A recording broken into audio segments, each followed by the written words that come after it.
This year's from the New York Post. Ryan Reynolds mocking It Ends With Us lawsuit at SNL 50. Let's see what we got here.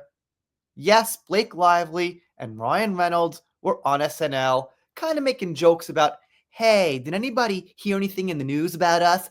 Ha ha ha, who cares kind of thing. Justin Baldoni's lawyer wasn't laughing about Ryan Reynolds and Blake Lively's appearance at the Saturday Night Live 50th anniversary special. And let's just put a flag in this. This shows where SNL stands on Blake Lively and Justin Baldoni, because if they were kind of on Baldoni's side, they might say it's not the best idea to have these two in a positive light making jokes about this. But then again, they follow the money, and odds are that will raise their viewership. Brian Freeman appeared on Billy Bush's Hot Mike's podcast on Monday and reacted to Reynolds 48 making a joke from the audience in Studio 8H about the couple's legal battle with Baldoni 41. Why do they mention ages, man? I really don't care if Brian Reynolds is like 7 years older than Baldoni or not. I'm unaware of anybody, frankly, whose wife has been not safe for work harassed and has made jokes about that type of situation, said Friedman. Not a bad point. The Post has reached out to Friedman for comment. Reynolds and Lively attended SNL 50, the anniversary special, on Sunday, which marked their first red carpet appearance since the legal drama with Baldoni began in December. During one segment, Tina Fey and Amy Poehler, from saying that right, sorry if I'm not, don't care, took questions from the star-studded audience and called on Reynolds, who was sitting next to his wife in the crowd. Ryan Reynolds, how's it going? Asked the Deadpool star, who stood up in front of his seat and quipped, why, what have you heard? Ha ha ha, what have you heard? Well, shit on the internet about you and your wife accusing Justin of not so nice things that probably didn't happen.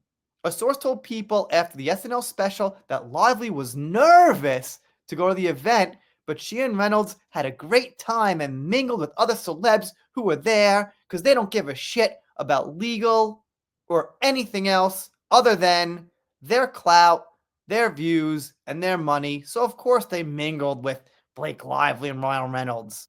Did I slur a bit there? Had some hot chocolate.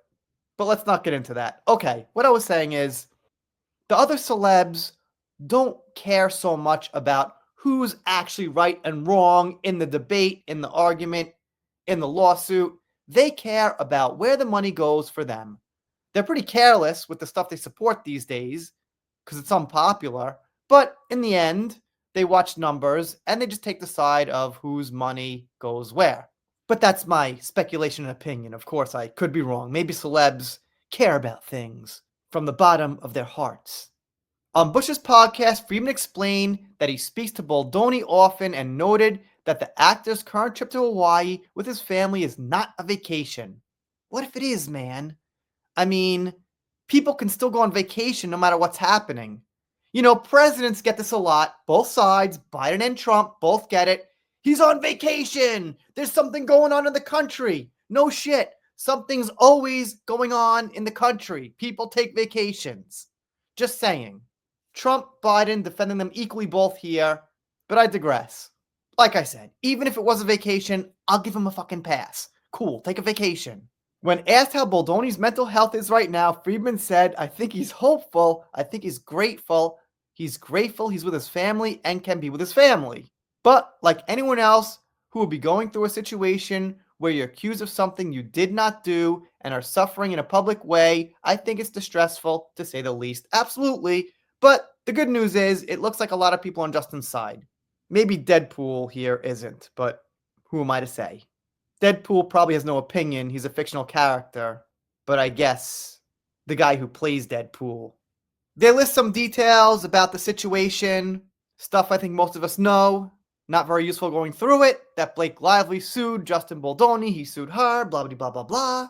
And that Blake Lively also sued the New York Times. And they end with this. Last week, Lively's lawyers served subpoenas to AT&T, Verizon, and T-Mobile seeking record evidence to prove that Baldoni and his associates allegedly launched a smear campaign against her. I'm sure those phone companies are pretty happy about that. Anyway, that's the news. If you're not subscribed here, consider it. Doing pop culture, all things Johnny Depp, Blake Lively, Sean Diddy, Meghan Markle, whatever comes up, even if a little slight flappy fish market comes up, slight coverage, why not? All right, we're done here. I'm rambling. See you next time.